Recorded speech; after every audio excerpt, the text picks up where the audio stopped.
Welcome friends. आज हम चलते हैं यहाँ पर हमारा जो नया क्वेश्चन है 18 12 19 का फर्स्ट शिफ्ट का उसका। तो चलिए पहला क्वेश्चन है एमएस एक्सेल 2016 में डैश अंतिम क्रिया को दोहराने के लिए शॉर्टकट की है। तो ये F4 होता है, जो हम लास्ट वर्क करते हैं उसको दोहराने के लिए क्या है, F4 होता है। तो ये याद रखना है आपको। एक्सेल में अंतिम क्रिया को दोहराने के लिए शॉर्टकट की है F4। नेक्स्ट क्वेश्चन देखते हैं। कहता है डेटा नेटवर्किंग के संबंध में नियमों और कन्वेक्शन का एक औपचारिक सेट जो यह नियंत्रित करता है कि कंप्यूटर किस तरह से एक नेटवर्क माध्यम पर सूचनाओं का आदान प्रदान करते हैं डैश के रूप में जाना जाता है। तो प्रोटोकॉल, ये आपको याद रखना है। इसका आंसर क्या होगा, प्रोटोकॉल हो जाएगा। जो नेटवर्क माध्यम पर सूचनाओं का आदान प्रदान करता है प्रोटोकॉल होता है। ठीक है, नेक्स्ट कहता है निम्नलिखित में से कौन कंप्यूटर सिस्टम के संबंध में भाषा अनुवादक का एक मान्य प्रकार नहीं है।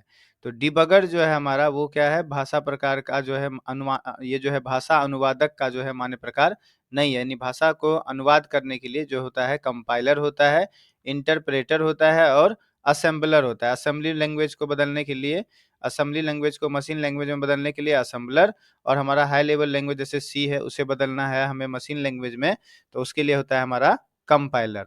और ये डिबगर होता है कंप्यूटर सिस्टम में कुछ खराबी है उसको ठीक करने के लिए, है ना।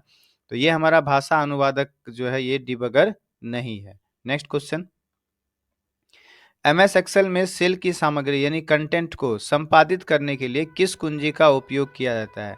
एमएस एक्सेल में सेल की सामग्री यानी कंटेंट को संपादित करने के लिए किस कुंजी का उपयोग किया जाता है। तो यहाँ पे है F2।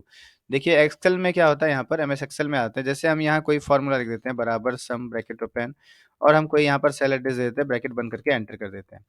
तो आपको यदि यहाँ आकर कुछ देखना हो कि इसके अंदर हमने क्या लिखा है, या आपको फॉर्मूला एडिट करना हो, तो हम यहाँ पर F2 प्रेस करते हैं कीबोर्ड से। फंक्शन की होता है जो ऊपर F2। तो देखिए आपको यहाँ से फॉर्मूला भी दिखाई दे देगा, और आप यहाँ पर क्या कर सकते हैं, इसे एडिट भी कर सकते हैं। अभी हमें कुछ नहीं करना है, हम कीबोर्ड से स्केप कर देते हैं।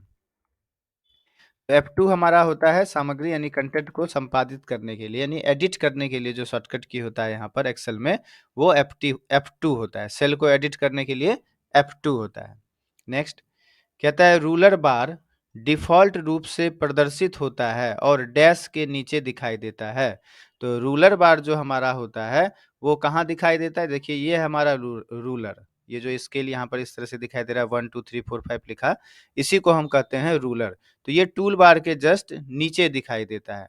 एमएस वर्ड में हमारा कहाँ दिखाई देता है, टूल बार के जस्ट नीचे जो है हमारा रूलर दिखाई देता है। तो रूलर जो है रूलर बार जो है वो डिफ़ॉल्ट रूप से प्रदर्शित होता है और वह टूल बार के नीचे दिखाई देता है। नेक्स्ट कहता है वर्कशीट या वर्कबुक की सुरक्षा के लिए रिव्यू टैब पर जाएं। तो रिव्यू टैब पर अभी हम जाएंगे और फिर प्रोटेक्ट सीट पर क्लिक करें, या चेंज ग्रुप में प्रोटेक्ट वर्कबुक पर क्लिक करें। ये कह रहा है सही है या गलत है। तो चलिए रिव्यू टैब पर हम देखते हैं प्रोटेक्ट सीट, है ना।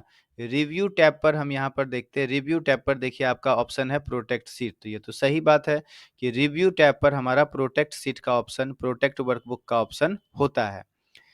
या चेंज ग्रुप में प्रोटेक्ट वर्कबुक पर क्लिक करें। तो यही देखिए यहाँ पर ही आपका चेंजेस लिखा है, तो चेंजेस ग्रुप ही हमारा रिव्यू टैब में प्रोटेक्ट सीट या प्रोटेक्ट वर्कबुक हमारा यहाँ चेंजेस ब्लॉक में यहाँ पर है।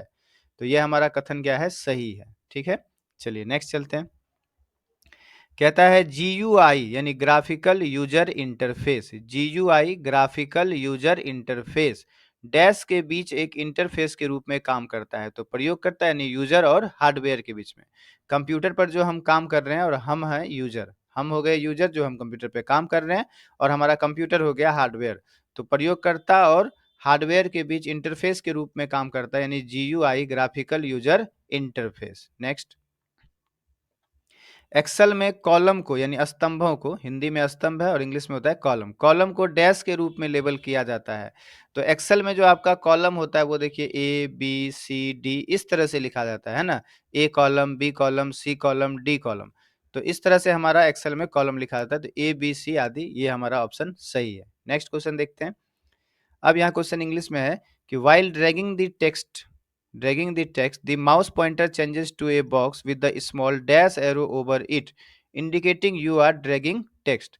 कहता है यदि हम एमएस वर्ड में आ जाते हैं और यहाँ पर हम यदि माउस को इस तरह से ड्रैग करते हैं, लेफ्ट बटन दबाकर यदि आप खींचते हैं, तो ये जो पीछे बॉक्स जैसा यहाँ पर आपको बना दिखाई दे रहा है, ये बॉक्स किस कलर का है? तो ये कौन से कलर का होता है? ग्रे कलर का होता है ना? कौन से कलर का होता है? ग्रे कलर का। जब हम यहाँ माउस लाकर इस पर खींचते हैं, लेफ्ट ड्रैग करते हैं, उसी को इंग्लिश में कहता है ड्रैग करना। खींचते हैं तो देखिए पीछे एक बॉक्स जैसा बन जाता है। ये जो बॉक्स है वो किस कलर का होता है? तो ग्रे कलर का होता है। चलिए नेक्स्ट कहता है एमएस पावर पॉइंट प्रेजेंटेशन की संरचना को डैश में दिखाया जा सकता है। तो एमएस पावर पॉइंट प्रेजेंटेशन की संरचना को कहता है आउटलाइन व्यू में दिखाया जा सकता है। चलिए पावर पॉइंट में आते हैं, यहाँ पर हम व्यू में आते हैं और यहाँ कर देते हैं आउटलाइन व्यू में। आउटलाइन व्यू का ऑप्शन है, यहाँ पे क्लिक कर देते हैं। तो यहाँ पर देखिए प्रोसेस हो रहा है अभी। तो ये देखिए जो हमारा यहाँ लिखा है उसी को इधर साइड में जो है देखिए यहाँ पर भी लिखा हुआ इस तरह से दिखाई देगा। तो यही हमारा आउटलाइन व्यू में काम होता है ना? जो टेक्स्ट हमारा यहाँ जो है स्लाइड में लिखा गया है वो यहाँ पर देखिए साइड में लिखा हुआ इस तरह से आ जा रहा है। तो यही होता है आउटलाइन व्यू में। यहाँ पर हम नॉर्मल कर देते हैं तो फिर से नॉर्मल हो जाएगा। ठीक है, तो एमएस पावर पॉइंट प्रेजेंटेशन की संरचना को आउटलाइन व्यू में जो है दिखाया जा सकता है। ठीक, नेक्स्ट कहता है एमएस वर्ड 2016 में विंडो को विभाजित करने के लिए शॉर्टकट कुंजी क्या है? तो ये हमने पहले भी किया था, पहले भी पूछा गया था क्वेश्चन। अल्टर कंट्रोल एस होता है। एमएस वर्ड में यदि इस विंडो को आप बांटेंगे तो सबसे पहले ये जो स्प्लिट होता है दो भाग में बंटता है। एमएस वर्ड में दो भाग में बंटता है और एमएस एक्सेल में चार भाग में बंटता है। यहाँ पर शॉर्टकट की होता है कंट्रोल अल्टर एस।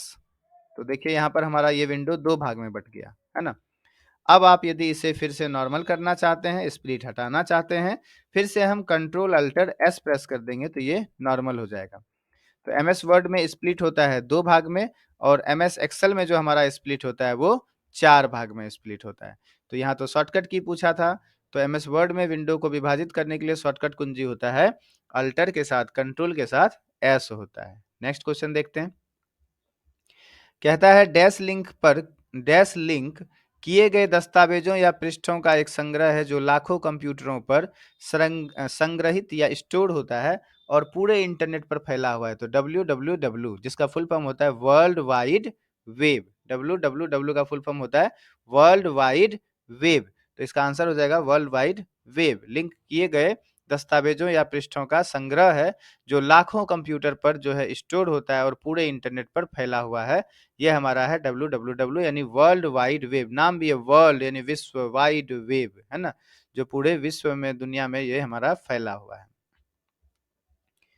फिर है डैश केवल तब होता है जब हम डेटाबेस फील्ड्स को एक टेक्स्ट डॉक्यूमेंट के रूप में लेटर में मर्ज करते हैं। तो जब हम डेटाबेस फील्ड को लेटर में मर्ज कर देंगे तो ढेर सारा हमारा क्या होगा, चिट्ठी तैयार हो जाएगा। तो ये हमारा ऑप्शन होता है एमएस वर्ड में मेल मर्ज में। मेल मर्ज में हमारा ऑप्शन ये होगा, हमें यदि एक साथ बहुत व्यक्ति को चिट्ठी भेजना हो तो एमएस वर्ड में मेलिंग्स टैब में, एमएस वर्ड में मेलिंग्स टैब में यहाँ पर हमारा मेल मर्ज का ऑप्शन होता है ना? तो ये कब होगा मेल मर्ज? केवल तब होता है जब हम डेटाबेस फील्ड को एक टेक्स्ट डॉक्यूमेंट के रूप में लेटर में जो है क्या कर देते हैं, मर्ज कर देते हैं। नेक्स्ट कहता है किसी वर्कशीट पर लगे बॉर्डर को आप कैसे हटा सकते हैं?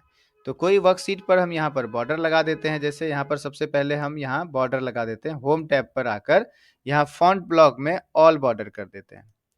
अब ये बॉर्डर यदि आप हटाना चाहते हैं, कैसे हटाएंगे? पहले इसे हम सेलेक्ट कर लेंगे और फिर यहीं होम टैब में फॉन्ट ब्लॉक में यहाँ बॉर्डर में आकर नो बॉर्डर कर देंगे तो यहाँ से हमारा बॉर्डर हट जाएगा।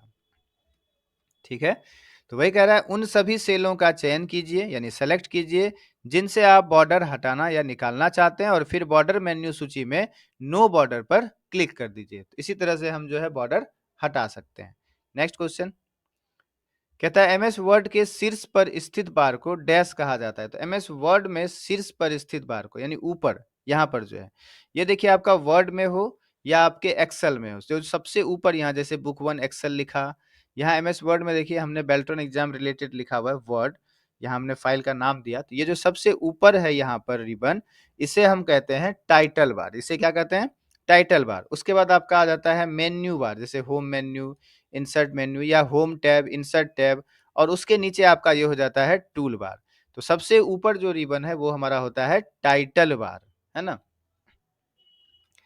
तो इसका आंसर हो जाएगा टाइटल। एमएस वर्ड के शीर्ष पर स्थित बार को टाइटल बार कहा जाता है। नेक्स्ट क्वेश्चन, एमएस एक्सेल में किस प्रकार के डेटा का उपयोग नहीं किया जा सकता है? तो एमएस एक्सेल में हम टेक्स्ट लिख सकते हैं, अक्षर, दिनांक, समय भी लगा सकते हैं, फॉर्मूला लगा सकते हैं। यहाँ पे फंक्शन जो है इसका आंसर कह रहा है नहीं होगा, है ना।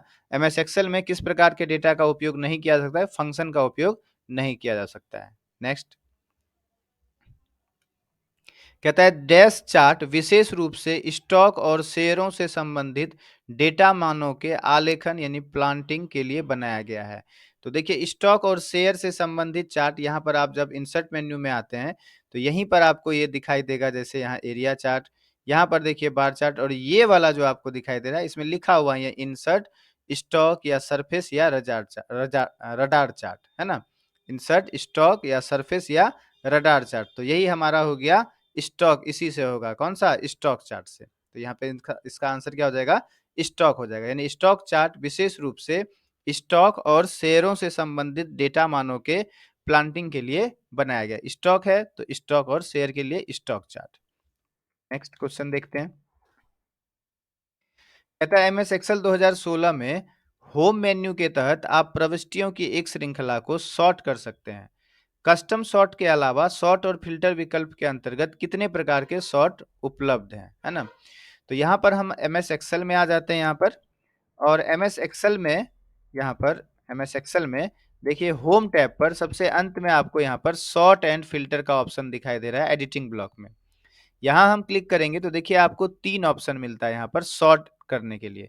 Sort A to Z, sort, उसके बाद नीचे आपको सॉर्ट जेड टू ए, है ना, और फिर कस्टम सॉर्ट। तो कहता है कस्टम सॉर्ट के अलावा और कितना ऑप्शन मिलता है? तो कस्टम सॉर्ट के अलावा हमें और 2 ऑप्शन सॉर्ट करने के लिए मिलता है, एक सॉर्ट ए टू जेड और एक सॉर्ट जेड टू ए मिलता है। सॉर्ट जेड टू ए मिलता है कस्टम सॉर्ट के अलावा। ऐसे सॉर्ट एंड फिल्टर में सॉर्ट करने का 3 ऑप्शन, है ना, लेकिन कस्टम सॉर्ट के अलावा हमारा यहाँ पर 2 ऑप्शन और होता है। तो यहाँ आंसर हो जाएगा 2, है ना, कि होम मेन्यू के तहत जो हम सॉर्ट एंड फिल्टर में जाते हैं वहां पर कहता है कि फिल्टर विकल्प के अलावा, है ना, फिल्टर विकल्प के अंतर्गत, अच्छा कस्टम सॉर्ट के अलावा, है ना, कस्टम सॉर्ट के अलावा यहाँ पर आपको और कौन सा विकल्प मिलता है सॉर्ट एंड फिल्टर में आकर? तो कस्टम सॉर्ट के अलावा 2 विकल्प और मिलता है, एक सॉर्ट ए टू जेड और एक सॉर्ट जेड टू ए। चलिए 2 आंसर सही है। नेक्स्ट चलते हैं। कहता है इनमें से कौन सा इंटरनेट कनेक्शन वायरलेस कनेक्शन नहीं है? तो ये लीज्ड लाइन जो है हमारा, ये वायरलेस कनेक्शन नहीं है। बाकी आपको ध्यान रखना है वाई मैक्स, वाईफाई, उपग्रह यानी सैटेलाइट, ये सब हमारा वायरलेस कनेक्शन है। नेक्स्ट कहता है डैश टेक्स्ट की ड्रैग एंड ड्रॉप विधि आपको अपने माउस का उपयोग करके चयनित टेक्स्ट को स्थानांतरित करने की अनुमति देता है। तो ये क्या हो जाएगा हमारा? एडिटिंग हो जाएगा। इसका आंसर क्या होगा? एडिटिंग। एडिटिंग टेक्स्ट की ड्रैग एंड ड्रॉप विधि आपको अपने माउस का उपयोग करके चयनित टेक्स्ट को स्थानांतरित करने की अनुमति देता है। नेक्स्ट क्वेश्चन कहता है वर्डपैड फाइलों का फाइल एक्सटेंशन क्या होता है? तो वर्डपैड फाइल का एक्सटेंशन होता है डॉट आरटीएफ, वर्डपैड का, है ना। देखिए वर्डपैड का एक्सटेंशन क्या होता है? Dot RTF. हम यहाँ पर वर्डपैड ओपन कर लेते हैं और जब हम यहाँ कुछ लिखकर फाइल को सेव करेंगे तो यहाँ नीचे देखिए आरटीएफ यानी रीच टेक्स्ट फॉर्मेट। यदि आपको आरटीएफ का फुल फॉर्म पूछ दे तो यहाँ होता है reach text format, reach text format.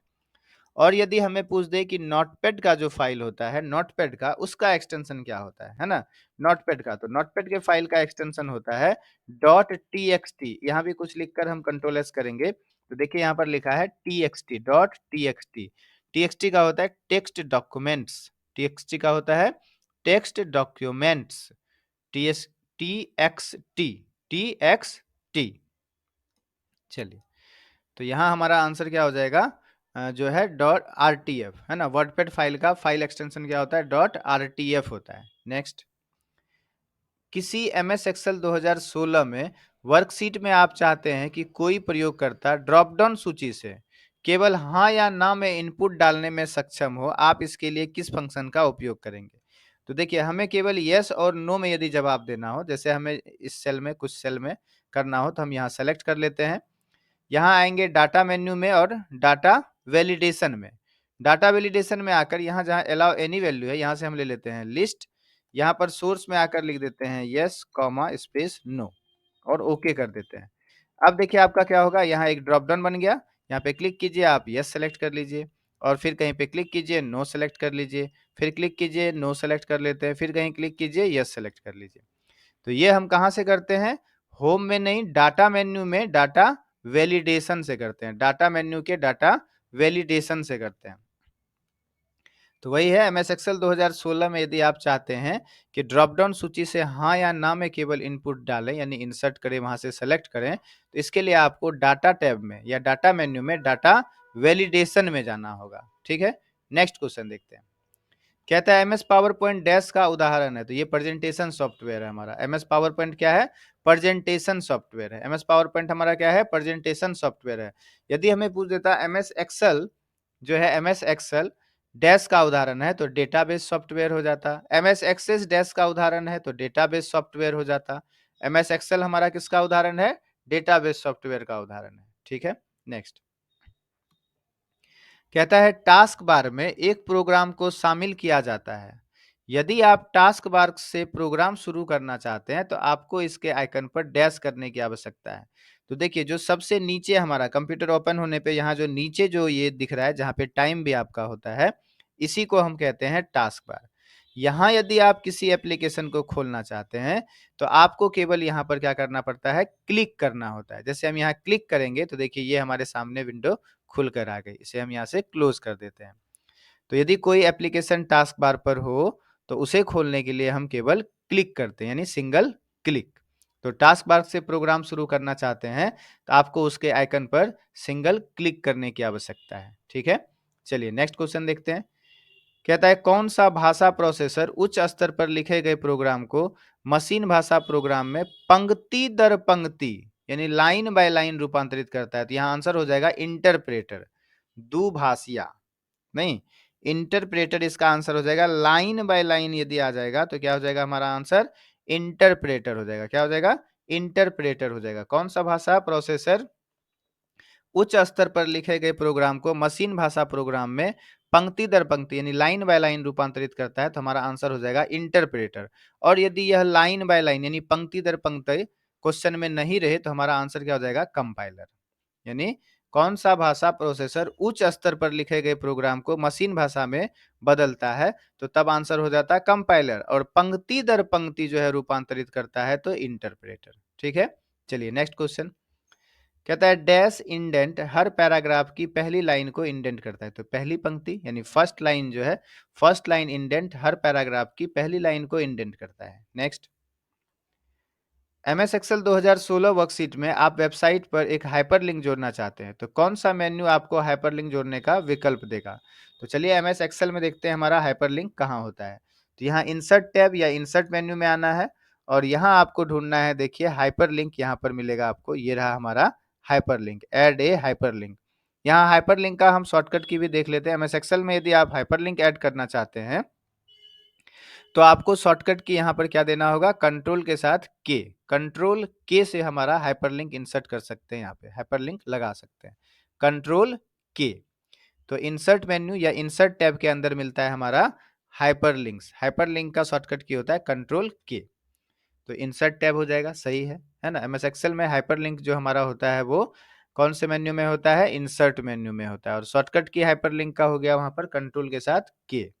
Next question कहता है डैश में फाइलों का समूह या अन्य फोल्डर होते हैं।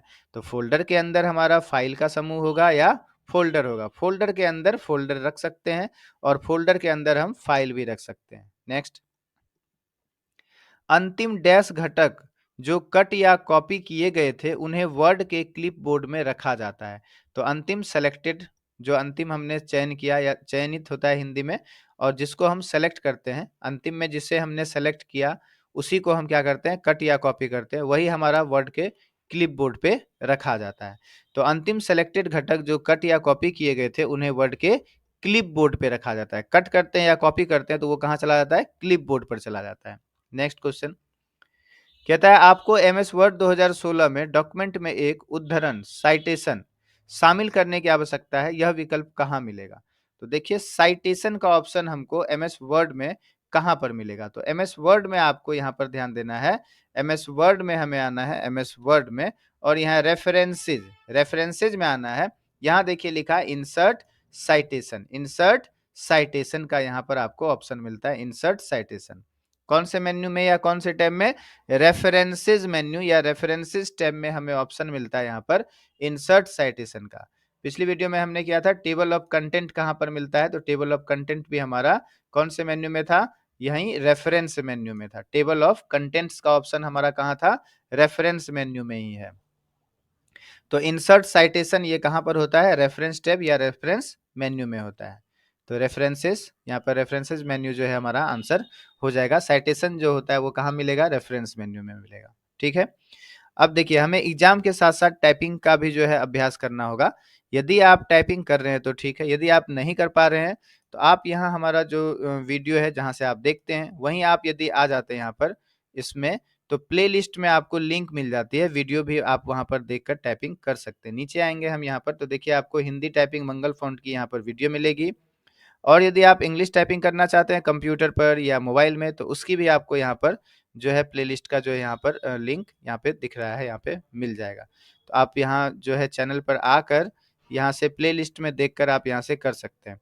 आपको यदि एक्सेल का अभ्यास करना हो या वर्ड का अभ्यास करना हो या उसका वीडियो देखना हो तो वो भी आप यहाँ पर देख सकते हैं। ठीक है, चलिए तो आप यहाँ से जो है अभ्यास करें। हमारा एग्जाम के साथ साथ जो है टाइपिंग का भी अभ्यास करना जरूरी है।